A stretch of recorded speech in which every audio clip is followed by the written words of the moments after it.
Hello students, welcome to Wave Academy. The online YouTube channel is created to provide preparation for competitive exams like JEE, NEET, PET, BSc and others. This channel is created to provide content and material for class 11th and 12th physics and chemistry. Requested कि अगर आपको ये video पसंद आया तो आप इसको share करिए, लाइक करिए, सब्सक्राइब करिए और अपने दोस्तों के साथ इसे ज़्यादा से ज़्यादा शेयर करें। Thank you. आज जो हम इस पर्टिकुलर वीडियो में पढ़ने जा रहे हैं क्लास 12th के फिजिक्स में चैप्टर नंबर 2 का इलेक्ट्रिक पोटेंशियल एंड कैपेसिटेंस। और इस पर्टिकुलर चैप्टर में आज का जो टॉपिक है वो है पैरेलल प्लेट कैपेसिटर। तो इस पैरेलल प्लेट कैपेसिटर में हम लोग डिस्कस करेंगे कि प्रिंसिपल क्या है, पैरेलल प्लेट कैपेसिटर का प्रिंसिपल क्या है, इसकी वर्किंग क्या है, इसका डेरिवेशन क्या है और इसके बेसिस पे फिर हम लोग कुछ न्यूमेरिकल करेंगे। तो चलिए स्टार्ट करते हैं। Board exam point of view और competitive exam point of view इसका एक एडवांस आएगा जो हम कल डिस्कस करेंगे। आज board exam point of view this is most important question है ना। इससे रिलेटेड क्वेश्चन तो आता ही है, चाहे न्यूमेरिकल आ जाए, चाहे डेरिवेशन आ जाए, या कितनी एनर्जी स्टोर होगी, पैरेलल प्लेट कैपेसिटेंस की वैल्यू क्या होगी। तो इस तरीके के क्वेश्चन बोर्ड में आते हैं। और एडवांस में आता है कि इसके अंदर, यहाँ पे आपको दिख रहा है इन दो प्लेट के अंदर क्या होता है, अभी समझ जाएंगे। इन दो प्लेट के बीच में कुछ भी नहीं है, एयर है। इसके अंदर अगर ऑयल डाल दिया जाए, पेपर डाल दिया जाए तो क्या होगा, तो वो है जब हम जो हम कल डिस्कस करेंगे और उससे रिलेटेड कॉम्पिटिटिव एग्जाम में क्वेश्चंस आते हैं। तो पहले आज बेसिक समझ लेते हैं what is parallel plate capacitor, फिर इसका एडवांस वाला कल हम लोग करेंगे।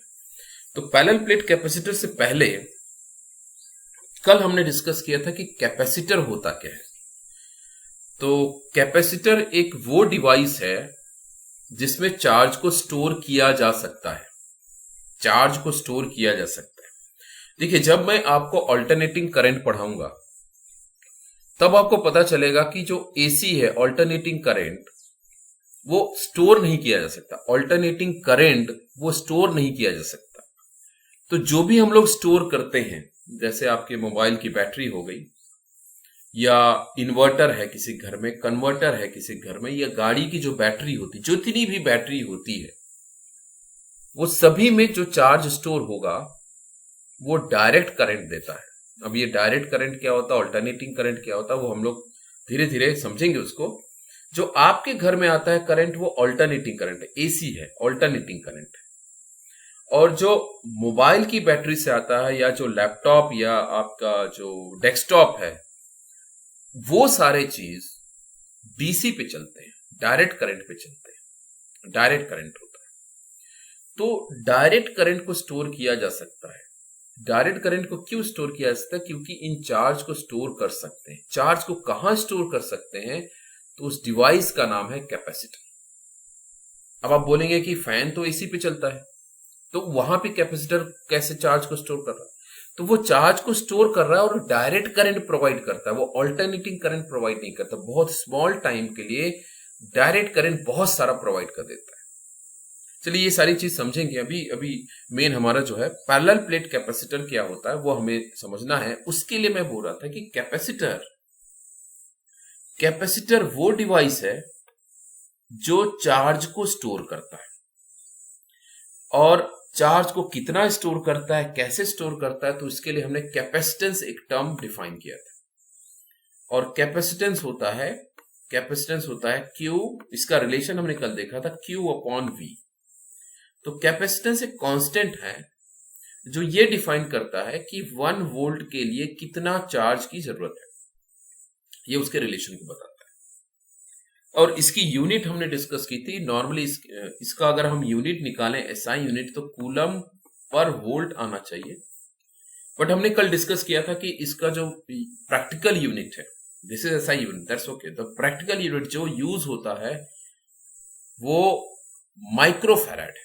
माइक्रोफैराड मीन्स 10⁻⁻⁶ फैराड है। बहुत बड़ी यूनिट है इसलिए फैराड जो है बहुत बड़ी यूनिट है, या कूलम पर वोल्ट एक बहुत बड़ा यूनिट है। इसलिए जो प्रैक्टिकल यूनिट होता है वो है माइक्रो फैराड, मीन्स 10⁻⁻⁶ फैराड।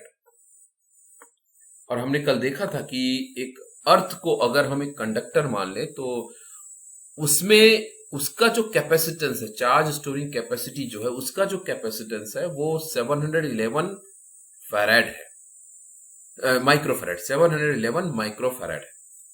तो ये कल हमने डिस्कस किया था। आज डिस्कस करते हैं पैरेलल प्लेट कैपेसिटर क्या होता है और इसकी वैल्यू कितनी होती है। तो देखिए, पैरेलल वर्ड से क्या पता चला है? पैरेलल प्लेट मतलब दो प्लेट लेना है, दो प्लेट होगा और ये दोनों ही प्लेट कैसे होंगे? पैरेलल होंगे। ये दोनों प्लेट पैरेलल होंगे और इनका कैपेसिटेंस, एक प्लेट का कैपेसिटेंस कुछ होगा, है ना, एक प्लेट का। तो एक प्लेट का कैपेसिटेंस कैसे डिफाइन हो रहा है? एक प्लेट का कैपेसिटेंस डिफाइन होता है Q upon V, Q upon V। और एक प्लेट पे कितना चार्ज स्टोर होगा वो कौन बता रहा है? वोल्टेज बता रहा है ना, जो C equal to Q upon V होता है। C equal to Q upon V होता है। तो कौन डिफाइन कर रहा है कि कितना चार्ज स्टोर कर सकते हैं, मैक्सिमम कितना चार्ज स्टोर कर सकते हैं? वोल्टेज डिफाइन कर रहा है। क्योंकि अगर चार्ज स्टोर करते जाएं तो वोल्टेज बढ़ता जाता है, और अगर वोल्टेज ब्रेकडाउन वोल्टेज के आसपास आ जाए, ब्रेकडाउन का मतलब कल हमने कुछ डिस्कस किया था कि एयर गेट्स आयोनाइज। तो एयर क्या है? एयर मीडियम है। तो अगर चार्ज स्टोर कर रहे हैं और वोल्टेज बढ़ता जा रहा है और वो वोल्टेज इतना ज्यादा हो गया कि आसपास के एयर को जला देगा, तब वो लिमिट कर रहा है कि इससे ज्यादा चार्ज स्टोर नहीं कर सकते। तो कौन डिफाइन कर रहा है कि किसी भी कंडक्टर में कितना चार्ज स्टोर हो सकता है? वो है वोल्टेज। अब अगर हमें कैपेसिटेंस की वैल्यू बढ़ानी है, कैपेसिटेंस की वैल्यू बढ़ानी है मतलब क्या?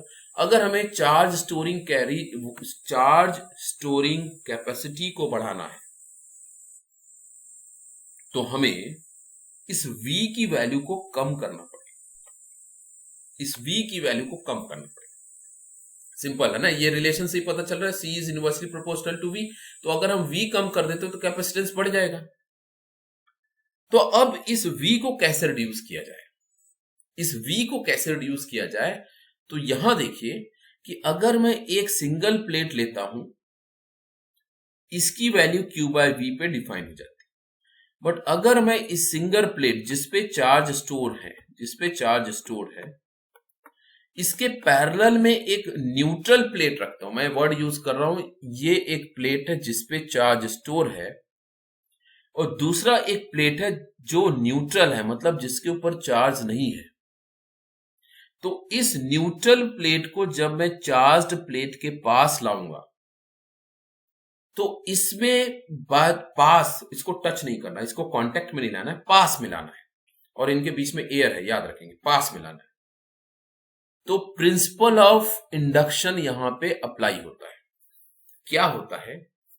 पहले हम इसका प्रिंसिपल पढ़ते हैं, फिर मैं इस पॉइंट पे वापस आता हूं। Principle of parallel plate capacitor क्या है? Principle of parallel plate capacitor है when an uncharged plate is brought near a charged plate, the potential of charged plate and hence its capacitance increases। मतलब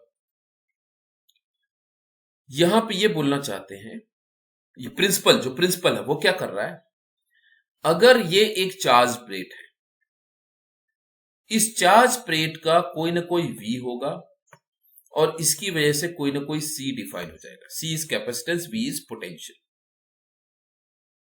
अगर मैं एक पैरेलल प्लेट, एक plate को लाता हूं, वो भी कैसा है? अनचार्ज्ड प्लेट को लाता हूं, न्यूट्रल प्लेट को लाता हूं पास में, तो इंडक्शन की वजह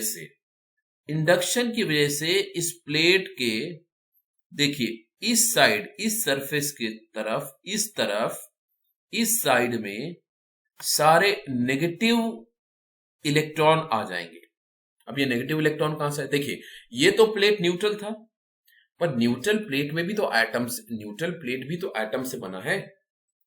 जब ये इलेक्ट्रिक फील्ड प्रोड्यूस करेगा, कौन? चार्ज्ड प्लेट, ये चार्ज प्लेट है, ये चार्ज प्लेट में चार्ज है, पॉजिटिव चार्ज है, इसने इलेक्ट्रिक फील्ड प्रोड्यूस किया, ये इलेक्ट्रिक फील्ड आएगा इस प्लेट पे लगेगा और एक फोर्स लगाएगा, और ये जो प्रोसेस होगा that is called principle of induction.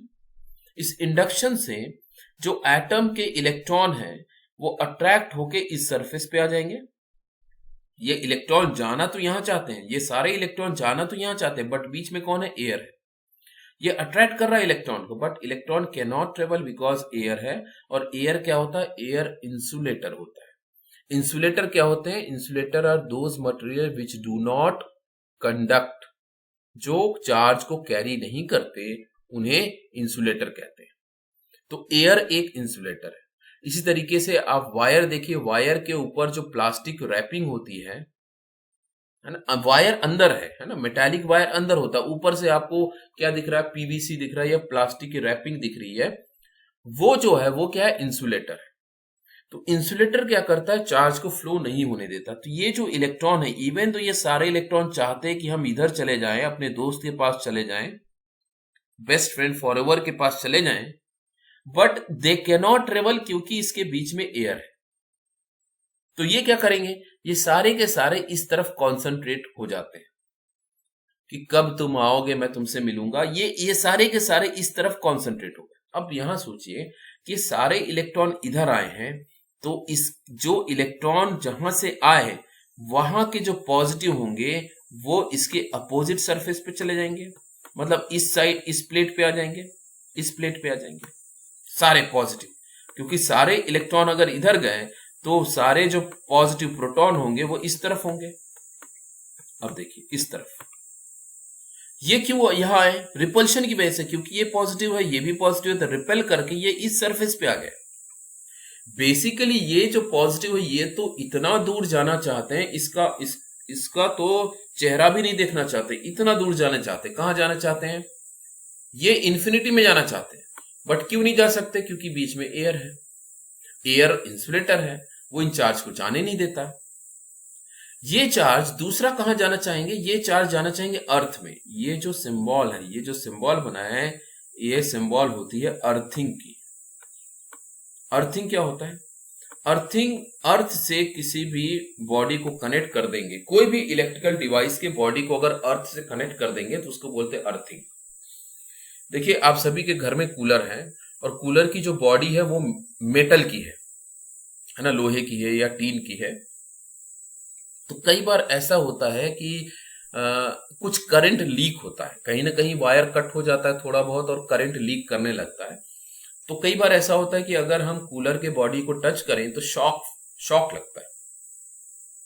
इसलिए क्या करते हैं, जो भी इलेक्ट्रिकल डिवाइस में मेटालिक बॉडी होती है उस बॉडी से एक वायर अर्थ में कनेक्ट कर देते हैं, बॉडी से, है ना, किसी और कनेक्शन से नहीं, बॉडी से एक वायर ले जाके अर्थ में लगा देते हैं। इससे क्या होता है? इससे ये होता है कि जब भी कभी कोई करंट लीक हुआ, क्योंकि देखिए ये कूलर है, कूलर के अंदर पानी है, मोटर चल रहा है, इलेक्ट्रिसिटी है, तो पानी भी गुड कंडक्टर है, क्योंकि हम कौन सा पानी ले रहे हैं? मिनरल वाटर ले रहे हैं, उसमें सॉल्ट है या उसमें बहुत सारे आयंस अवेलेबल रहते हैं, तो water is also good conductor of electricity. और जो कूलर की बॉडी है वो भी मेटल की है, वो भी गुड कंडक्टर ऑफ इलेक्ट्रिसिटी है। तो कभी भी अगर कहीं भी पंप के थ्रू या किसी वायर के थ्रू कोई करंट लीक हो जाए, बॉडी पे आ जाए, तो वो किसी को इलेक्ट्रिक शॉक लग सकता है। तो इसको अवॉइड करने के लिए क्या करते हैं, एक वायर को बॉडी से कनेक्ट करते हैं और अर्थ में लगा देते हैं, सो दैट कोई भी लीकेज आए अर्थ में चला जाए। यही चीज यहां पे हो रहा है। क्या हो रहा है कि ये जो पॉजिटिव आया है, इस पॉजिटिव को अर्थ से कनेक्ट कर दिया, सो दैट ये सारे पॉजिटिव क्या करेंगे, ये सारे पॉजिटिव न्यूट्रलाइज हो जाएंगे। बोला ये जाता है कि ये सारे पॉजिटिव अर्थ में चले जाते हैं, बट बेसिकली ये होता है कि अर्थ से इलेक्ट्रॉन इधर आता है और इनको न्यूट्रलाइज कर देता है। देखिए ट्रांसफर या ट्रेवल केवल इलेक्ट्रॉन कर सकता है, प्रोटॉन नहीं कर सकता, क्योंकि प्रोटॉन तो न्यूक्लियस के अंदर है। तो ट्रेवल कौन करेगा? इलेक्ट्रॉन। तो होता क्या है, अर्थ के पास, माँ धरती, अर्थ के पास एक्सेस में इलेक्ट्रॉन भी है, एक्सेस में प्रोटॉन भी है। अगर आपने प्रिंसिपल ऑफ इंडक्शन समझा है यूनिट नंबर 1 में, तो बहुत आसानी से आप समझ जाएंगे कि यहां से इलेक्ट्रॉन ऊपर आता, क्योंकि ये इलेक्ट्रॉन तो इधर अट्रैक्टेड है, तो ये इलेक्ट्रॉन ऊपर आता है और इनको न्यूट्रलाइज कर देते हैं, इसलिए अर्थिंग की जाती है। अब यहां पे आते हैं, ये पैरेलल प्लेट कैपेसिटर कर क्या रहा है। तो अगर हम एक सिंगल प्लेट लेते हैं तो उसकी वैल्यू डिफाइन होती है वी से, और उसकी एक सी की वैल्यू आ जाएगी। बट अगर हम एक न्यूट्रल प्लेट को ले आए और उसके बॉडी को अर्थ कर दें, अर्थिंग क्यों करते हैं भी बताएंगे, उसके बॉडी को अर्थ कर दें तो सारे नेगेटिव यहां आ जाते हैं। अब इसकी वजह से क्या होता है, इसकी वजह से ये होता है कि इनके बीच में जो वोल्टेज है, ये वोल्टेज जो है ये रिड्यूस हो जाता है। क्यों रिड्यूस हो जाता है, वोल्टेज क्यों कम हो जा रहा है? वोल्टेज इसलिए कम हो जा रहा है, या दूसरा ये कह सकते हैं कि यहां पे ये वाला प्लेट पॉजिटिव है तो इसका वर्क डन पॉजिटिव आएगा, ये वाला प्लेट नेगेटिव है, इसका वर्क डन नेगेटिव आएगा, तो नेट इफेक्ट क्या आने वाला है, नेट इफेक्ट रिड्यूस हो जाएगा। नहीं समझे? सी, ये जो वोल्टेज होता है पॉजिटिव प्लेट के प्लस भी लेंगे, नेगेटिव प्लेट के लिए माइनस भी लेंगे, और नेट जो वोल्टेज होगा वो क्या हो जाएगा, कम हो जाएगा। अब इसकी कैपेसिटी कौन डिफाइन कर रहा था, वोल्टेज। अब अगर ये वोल्टेज इनके बीच में कम हो गया तो और भी चार्ज को इस पे स्टोर किया जा सकता है। यही इसका प्रिंसिपल है। प्रिंसिपल क्या है कि देखिए बकेट के टर्म में इसको समझाने की कोशिश करते हैं। एक बकेट है, उसके अंदर वाटर है, ऑलरेडी वाटर है, और दूसरा बकेट जो है खाली है, जिसको मैं बोल रहा हूं न्यूट्रल है। अब मैं क्या करता हूं, मैंने टैप ऑन किया। जब मैं टैप ऑन करूंगा तो मैं देख रहा हूं कि बकेट से पानी गिरने लगा। कौन से बकेट, जिसमें ऑलरेडी पानी था उससे पानी गिर रहा है। क्यों गिर रहा है, क्योंकि उसकी कैपेसिटी ऑलरेडी डिफाइंड हो चुकी है। उसकी कैपेसिटी डिफाइंड है कि 20 लीटर का बकेट है, उससे ज्यादा पानी नहीं भर सकते।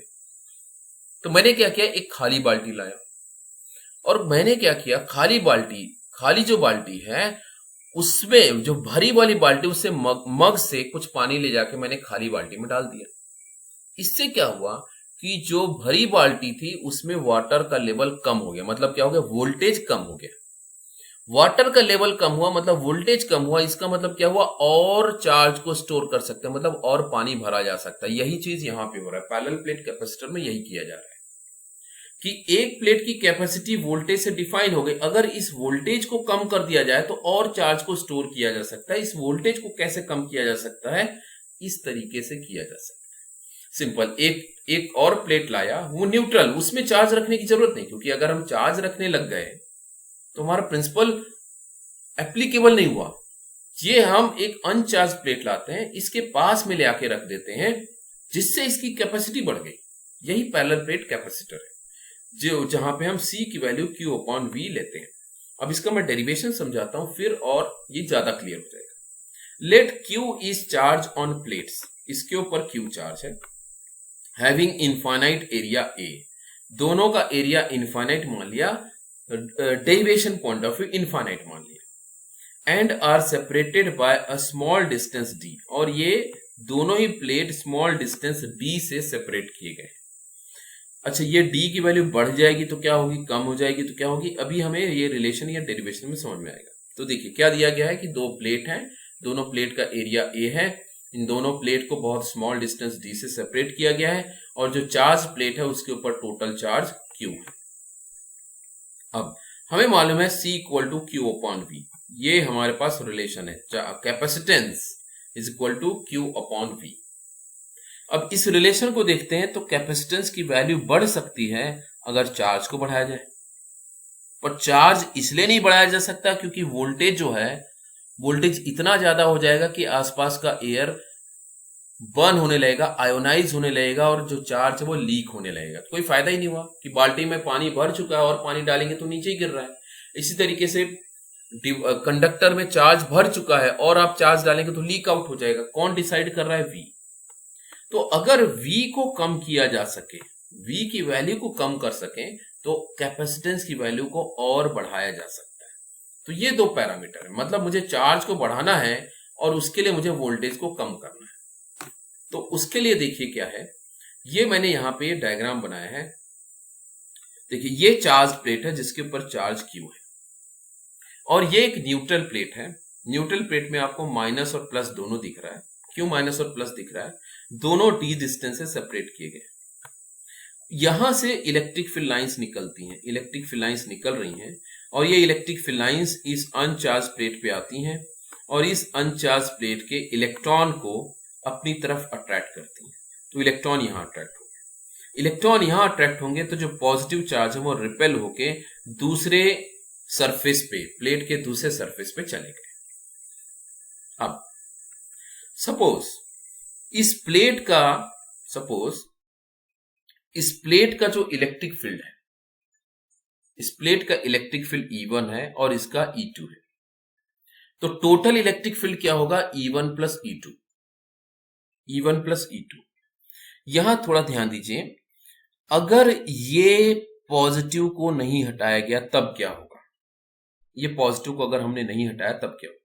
देखिए ये सारे नेगेटिव हैं, नेगेटिव में पॉजिटिव चार्ज से इलेक्ट्रिक फील्ड लाइंस निकलती हैं, और नेगेटिव चार्ज में इलेक्ट्रिक फील्ड लाइंस क्या होती हैं? टर्मिनेट होती हैं, फिनिश हो जाती है। तो अगर मैं यहां पे इसकी इलेक्ट्रिक फील्ड लाइंस का डायरेक्शन दिखाऊं तो इस तरीके से है, और यहां पे इलेक्ट्रिक फील्ड का डायरेक्शन दिखाऊं तो सेम ही आएगी, यही डायरेक्शन आएगी इलेक्ट्रिक फील्ड की, यही डायरेक्शन होगी इलेक्ट्रिक फील्ड की, इसी तरफ आएगी इलेक्ट्रिक फील्ड की डायरेक्शन। तो पॉजिटिव के लिए जो बाहर निकल रहा है, नेगेटिव के लिए वो अंदर टर्मिनेट हो रहा है। तो दोनों का अगर मैं यहां पे इलेक्ट्रिक फील्ड का डायरेक्शन दिखाऊं इसकी वजह से, तो ये इस तरफ है, नेगेटिव की तरफ जाता हुआ है, और नेगेटिव का इलेक्ट्रिक फील्ड का डायरेक्शन देखूं तो वो भी इसी तरफ आएगा, तो दोनों का डायरेक्शन सेम है। लेकिन जब मैं पॉजिटिव, जो इस प्लेट में, न्यूट्रल प्लेट में ये जो पॉजिटिव है, ये भी तो खुद इलेक्ट्रिक फील्ड प्रोड्यूस करेगा, ये इलेक्ट्रिक फील्ड इस डायरेक्शन में भी प्रोड्यूस करेगा, इधर तो प्रोड्यूस करेगा ही, मेरी तरफ भी भेजेगा, आपकी तरफ भी भेजेगा, इसके साथ साथ ये इस डायरेक्शन में भी भेजेगा इलेक्ट्रिक फील्ड को, इस डायरेक्शन में भेजेगा, इस डायरेक्शन में भेजेगा। अब इसकी वजह से क्या हो रहा है? इसकी वजह से जो नेट इलेक्ट्रिक फील्ड आएगा यहां पे, वो नेट इलेक्ट्रिक फील्ड कम हो जा रहा है, और अगर इलेक्ट्रिक फील्ड कम हो गया तो चार्ज स्टोर कैसे करेंगे? चार्ज स्टोरिंग कैपेसिटी कम, हमें तो वोल्टेज कम करना है, इलेक्ट्रिक फील्ड नहीं कम करना है। तो ये जो पॉजिटिव है, ये पॉजिटिव चार्ज मेरे नेट इलेक्ट्रिक फील्ड की वैल्यू को कम कर देगा। तो मैंने क्या किया, मैंने यहां पे इसको अर्थ कर दिया। अर्थिंग करने से क्या हुआ कि ये जो इधर पॉजिटिव था, जो इसको अपोज कर रहा था, ये पॉजिटिव न्यूट्रलाइज हो जाता है। तो बचता क्या है इसमें? बचता केवल इलेक्ट्रॉन है। अब यहां पे इलेक्ट्रिक फील्ड का डायरेक्शन देखिए, इलेक्ट्रिक फील्ड का डायरेक्शन सभी के सभी एक ही डायरेक्शन होते हैं, इसलिए मेरा जो नेट इलेक्ट्रिक फील्ड आता है वो E1 प्लस E2 होता है। तो मेरा नेट इलेक्ट्रिक फील्ड बढ़ गया, नेट इलेक्ट्रिक फील्ड बढ़ गया। अब जो इलेक्ट्रिक फील्ड होता है फॉर इनफाइनाइट प्लेन, ये हमने डेरिवेशन किया हुआ है, गॉस थ्योरम में हमने ये इनफाइनाइट प्लेन का इलेक्ट्रिक फील्ड कैलकुलेट किया हुआ है, और वो इनफाइनाइट प्लेन का इलेक्ट्रिक फील्ड आता है sigma by 2 epsilon naught, sigma by 2 epsilon. देखिए यहां देखिए, ये प्लेन है, electric field due to charge on plane sheet, और ये प्लेन शीट कैसा है? इनफाइनाइट है, तो ये इनफाइनाइट प्लेन शीट है, ये गॉस थ्योरम है, गॉस थ्योरम से हमने निकाला था, और ये वैल्यू आती है E = sigma by 2 epsilon not. तो ये जो इलेक्ट्रिक फील्ड है वो एक प्लेट की है, और हमें क्या निकालना है? Electric field for both plate. तो a electric field for infinite plane is sigma by 2 epsilon naught, वो एक प्लेट की हो गई। इसी तरीके से दूसरे प्लेट की होगी इलेक्ट्रिक फील्ड, दूसरे प्लेट की इलेक्ट्रिक फील्ड होगी। अच्छा, और सिग्मा क्या है इसमें? सिग्मा की वैल्यू क्या है? Sigma is Q/A। क्यू क्या है? टोटल चार्ज, ए क्या है? Area of the plate. Sigma को क्या बोलते हैं? Aerial charge density. देखिए इनफाइनाइट प्लेन का जो इलेक्ट्रिक फील्ड होता है वो होता है सिग्मा बाय 2 एप्सिलॉन नॉट, जो हमने गॉस थ्योरम में पढ़ा था। जिसमें सिग्मा क्या होता है, sigma is areal charge density. Aerial charge density का मतलब क्या है, total charge divide by total area, per unit area में कितना चार्ज है वो एरियल चार्ज डेंसिटी बताता है। So sigma equal to Q by A, this is areal charge density. अब इसमें देखिए तो ई नेट की वैल्यू क्या है कि E1 प्लस E2। E1 की वैल्यू क्या है, sigma by 2 epsilon not. E2 की वैल्यू क्या है, सिग्मा बाय 2 एप्सिलॉन नॉट। देखिए ये सिग्मा बाय 2 एप्सिलॉन नॉट तो एक प्लेट का है, मेरे पास तो दो प्लेट है, तो दोनों प्लेट में वैल्यू कितनी होगी, sigma by 2 epsilon naught plus sigma by 2 epsilon naught. ये इलेक्ट्रिक फील्ड है ना, electric field for infinite plane एक का, electric field for infinite plane दूसरे का, तो दोनों को ऐड कर दिया, हमारे पास क्या आ गया, sigma by epsilon not. So this is net electric field. Net electric field इन दोनों प्लेट के बीच का, इन दोनों प्लेट के बीच का ये नेट इलेक्ट्रिक फील्ड है। अब यहां देखिए, इफ, यहां पे ध्यान देंगे, इफ द अनचार्ज्ड कंडक्टर और प्लेट, अनचार्ज्ड वाले की बात कर रहे हैं, इज अर्थ, उसको अर्थिंग प्रोवाइड कर दी जाए, ये अर्थिंग अगर प्रोवाइड कर दें, potential of the charge plate further decreases, तो उसका पोटेंशियल डिक्रीज होता है, वोल्टेज डिक्रीज होता है, और अगर वोल्टेज डिक्रीज होता है तो कैपेसिटेंस क्या होगा, इंक्रीज होगा। So if the uncharged conductor is earth, उसको अर्थ कर दिया जाए, अनचार्ज कंडक्टर को, चार्ज वाले को मत कर देना अर्थ, चार्ज वाले कर दोगे तो ये पूरा का पूरा चार्ज खत्म, नो कैपेसिटेंस। हमें तो ये अनचार्ज्ड वाला है जिसमें इंडक्शन की वजह से पॉजिटिव आया है, और ये पॉजिटिव चार्ज हमारे इस चार्ज को कैंसिल करने की कोशिश कर रहा है, इसके इलेक्ट्रिक फील्ड को कैंसिल करने की कोशिश कर रहा है, और हम वो नहीं चाहते, तो हम इसको ही हटाना चाहते हैं। न रहेगा बांस न बजेगी बांसुरी, इसको हटाना है, तो इसको हटाने के लिए क्या कर दिया, अर्थिंग कर दिया। जब हम अर्थिंग करेंगे तो इनके बीच में जो वोल्टेज है, इनके बीच का जो वोल्टेज है वो रिड्यूस हो जाता है, वोल्टेज कम हो जाता है, वही तो हम चाहते थे, वोल्टेज कम हो, तो वोल्टेज कम हो जाएगा, और वोल्टेज अगर कम हो गया तो कैपेसिटेंस बढ़ जाएगा। अब हम क्या करते हैं, हम इलेक्ट्रिक फील्ड और वोल्टेज का रिलेशन ले लेते हैं। देखिए इलेक्ट्रिक फील्ड और वोल्टेज का रिलेशन ये हमने पढ़ा था, equal to minus dV, of course आपने ये पढ़ा था, equal to minus dV by d r, और माइनस साइन क्या बताता है, माइनस साइन बताता है कि अगर हम, माइनस साइन बताता है कि जो वोल्टेज का डायरेक्शन है वो इलेक्ट्रिक फील्ड के डायरेक्शन के अपोजिट है।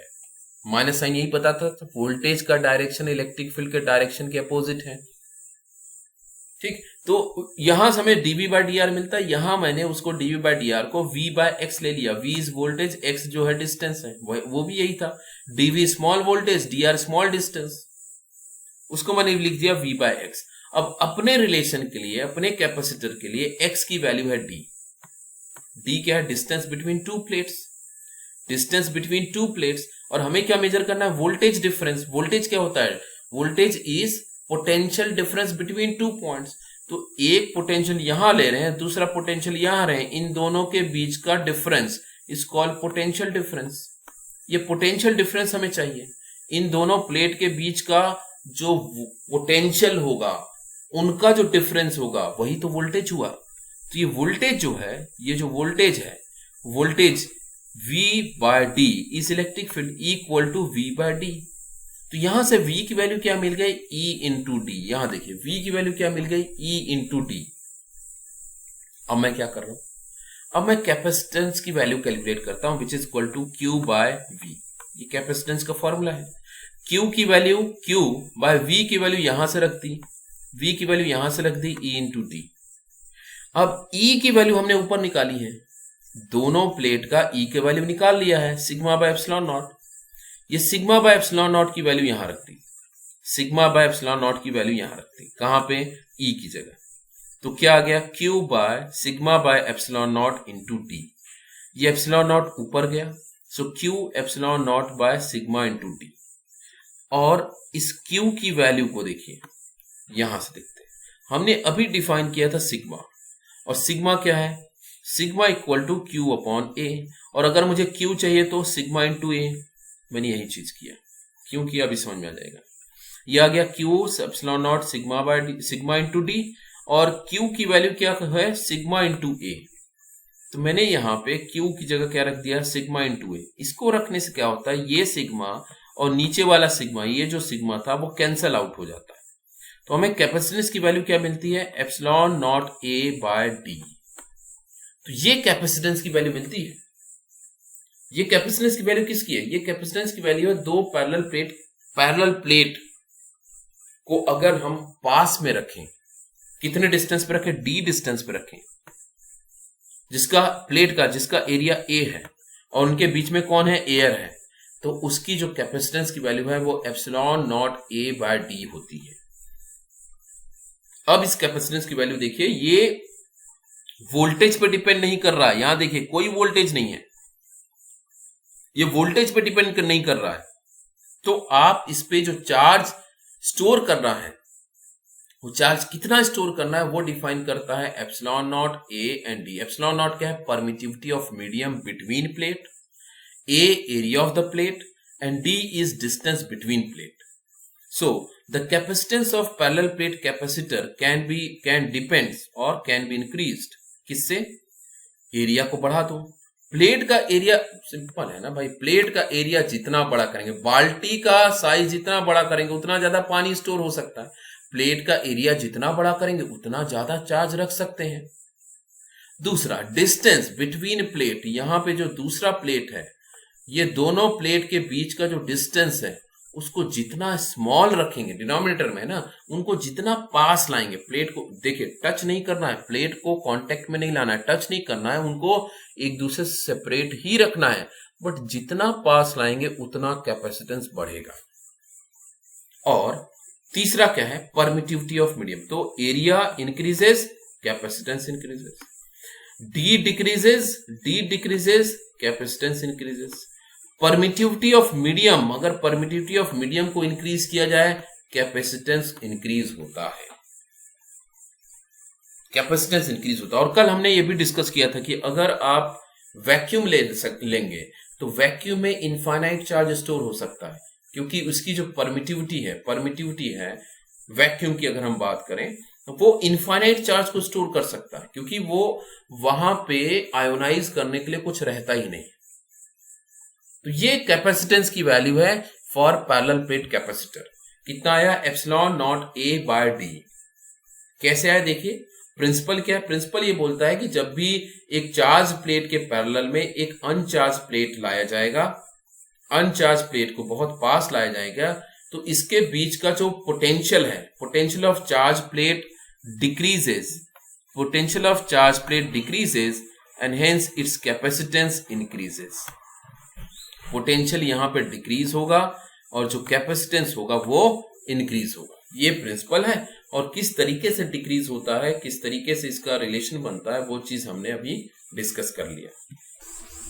न्यूमेरिकल है, what is the area of the plate, हमें क्या फाइंड आउट करना, area. What is the area of the plates of 2 farad, यहां देखिए बहुत बड़ी वैल्यू बोल रहा है, 2 farad parallel plate capacitor with plate separation of 0.5 centimeter. Why do ordinary capacitors have capacitance of order microfarads? यहां पे बोल रहा है कि अगर 2 फैराड का कैपेसिटर बनाना है तो जो प्लेट होंगे, ये जो प्लेट होंगे पैरेलल प्लेट कैपेसिटर में, ये प्लेट का एरिया कितना होना चाहिए, ये पूछ रहा है।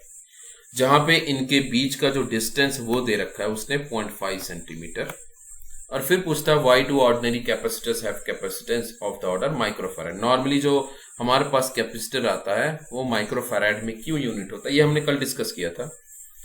तो देखिए ये फॉर्मूला बेस्ड है, इसमें हमें एरिया चाहिए, तो हमारे पास कैपेसिटेंस की वैल्यू का, कैपेसिटेंस का रिलेशन है, that is epsilon naught A by D, ये रिलेशन है हमारे पास। इसमें से ए की वैल्यू फाइंड आउट करनी है, सी की वैल्यू दे रखी है 2 फैराड, एप्सिलॉन नॉट की वैल्यू हमें मालूम है 8.85 10⁻12, और डी की वैल्यू दे रखी है, एरिया की वैल्यू निकालनी है, सिंपल है, निकालें। तो आंसर क्या आ रहा है, 1 1 या 0.1 10⁻10 मीटर स्क्वायर और 11 जो एग्जैक्ट आंसर है 1130 किलोमीटर स्क्वायर, इतनी वैल्यू आएगी। तो इतने दो प्लेट जब हम पास में रखेंगे तब उसकी कैपेसिटी जो डेवलप होगी या कैपेसिटेंस जो होगा वो 2 फैराड होगा। इतना लार्ज साइज का हमें प्लेट लेना पड़ेगा, विच इज नॉट पॉसिबल। इसलिए आपका जो सेकेंड वाला है question, why do ordinary capacitors have capacitance of the order microfarad, वो यहां से भी आंसर बन सकता है। देखिए यहां इसका आंसर यहां पे क्या दिया है, this is a very large unmanageable area. इतना बड़ा एरिया एक का प्लेट बनाना इम्पॉसिबल है, इम्पॉसिबल इतना बड़ा प्लेट बनाना। This is why ordinary capacitors of reasonable size have capacitance in microfarads. और मैंने कल आपको एग्जांपल दिया था कि आपकी जो फैन में जो कैपेसिटर लगा है व्हाइट कलर का सिलेंडर, उसका कैपेसिटेंस की वैल्यू तो पिको फैराड है, 10⁻−12 में है। और यहां पे हम 10⁻−6 फैराड की बात करें जो बड़े बड़े इंडस्ट्री में लगता है। तो जो प्रैक्टिकल यूनिट है, this is the practical unit, this is why आप देखिए यहां पे 2 फैराड कैपेसिटेंस के लिए इतना बड़ा एरिया का 2 प्लेट लेना पड़ेगा, है ना। ये तो फॉर पैरेलल प्लेट है। आप अगर यही चीज 2 फैराड का, अगर आप स्फेयर का रेडियस निकालने जाएंगे, स्फेयर का रेडियस 2 फैराड का, तो आपको पता चलेगा कि जो जुपिटर का साइज है उससे बड़ा स्फेयर लगेगा आपको 2 फैराड कैपेसिटेंस के लिए। So this is very high value. However electrolytic, लेकिन जो इलेक्ट्रोलाइटिक एडवांस जो टेक्नोलॉजी आई है, जो इलेक्ट्रोलाइटिक कैपेसिटर्स है, do have much larger capacitance of the order 0.1 farad because of extremely small separation between plates. देखिए जो टीवी रहता है, टीवी में ट्रांसफार्मर और कैपेसिटर लगे होते हैं। तो अब आप जो टीवी देख रहे हो, जो न्यू टेक्नोलॉजी की टीवी आ रही है, वो फ्लैट स्क्रीन वाली, या आप अभी देख रहे हो पेपर टीवी आ गई है, मतलब पेपर शीट के थिकनेस की टीवी बन गई है। अब उनमें जो कैपेसिटर लग रहा है उसका साइज क्या होगा, उनमें जो कैपेसिटर लग रहा है उनके बीच वो इतने स्मॉल होंगे, इतने पतले होंगे, और उनके बीच में इतना छोटा डिस्टेंस रहेगा कि आप देखिए इस रिलेशन में ये डिस्टेंस की वैल्यू को इतना स्मॉल कर दिया गया कि कैपेसिटेंस की वैल्यू को बढ़ाया जा सका है। तो जो इलेक्ट्रोलाइटिक कैपेसिटर्स होते हैं, हमारे कोर्स में नहीं है, इलेक्ट्रोलाइटिक कैपेसिटर्स जो होते हैं इनकी वैल्यू 0.1 फैराड तक अचीव की जा सकी है बिकॉज ऑफ एडवांस टेक्नोलॉजी। एक और न्यूमेरिकल करते हैं, आज के लिए इतना ही। एक न्यूमेरिकल देख लेते हैं, एक और नेक्स्ट न्यूमेरिकल है, इसी बेस पे है। The area of each plate of a parallel plate capacitor is 100 centimetre square and the intensity of electric field between the plates is 100 newton per coulomb. Find charge on each plate, take epsilon naught value this one. देखिए same relation है, इसको देख लेते हैं। सी की value, C equal to, हमें निकालना क्या है, हमें निकालना है चार्ज ऑन ईच प्लेट। ठीक है, C equal to epsilon naught A by D, ये होती है C equal to epsilon naught A by D. अब यहां पे देखिए ए की वैल्यू, एरिया की वैल्यू दे रखी है 100 सेंटीमीटर स्क्वायर, इलेक्ट्रिक फील्ड की वैल्यू दे रखी है, यहां पे इलेक्ट्रिक फील्ड की वैल्यू दे रखी है, और हमें फाइंड आउट क्या करना है, चार्ज ऑन ईच प्लेट। अब इलेक्ट्रिक फील्ड से और एरिया का क्या रिलेशन है, तो यहां देखेंगे इलेक्ट्रिक फील्ड का जो डेरिवेशन में हमने देखा था, इलेक्ट्रिक फील्ड होता है फॉर 2 प्लेट्स की अगर मैं बात करूं तो सिग्मा बाय एप्सिलॉन नॉट, और अगर सिंगल प्लेट की बात की जाए तो सिग्मा बाय 2 एप्सिलॉन नॉट होता है, और दोनों प्लेट को कंबाइन करें तो सिग्मा बाय एप्सिलॉन नॉट। अब इससे क्या मिलने वाला है हमें, और सिग्मा की value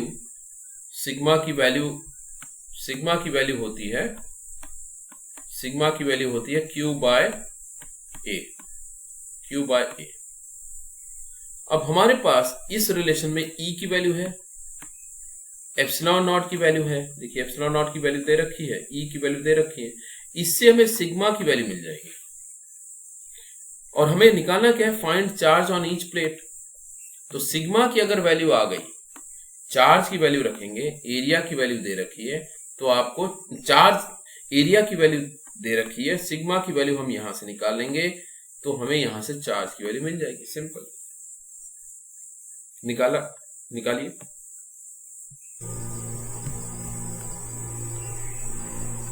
the capacitance of a parallel plate capacitor C equal to epsilon naught A by D, ये दूसरे तरीके से किया है। C equal to epsilon naught A by D। If V be the potential difference between plates, if V is potential difference between plates, then charge on each plate Q equal to CB, इस तरीके से भी किया जा सकता है। Q equal to CB, यहाँ पे C की वैल्यू क्या है, epsilon naught A by D into V। But V by D जो होता है, ये देखिए V बाय D जो होता है ये होता है E, तो Q equal to epsilon naught A into E। यहां पे एप्सिलॉन नॉट की वैल्यू दे रखी है, A की वैल्यू दे रखी है, E की वैल्यू है, A की वैल्यू दे रखी है, E की वैल्यू है, ये सारी वैल्यू डालेंगे तो आपको चार्ज की वैल्यू मिलेगी। ये एक दूसरा तरीका है, और आप जो जनरल आप जानते हैं इस तरीके से भी कर सकते हैं। तो यहां पे जो आंसर आ रहा है वो आ रहा है 8.85 10 की पावर -12 कूलम। सुषमा का भी यही आया था। ये this is the answer for charge on these two plates, जिसका एरिया कितना है 100 सेंटीमीटर स्क्वायर। ठीक है।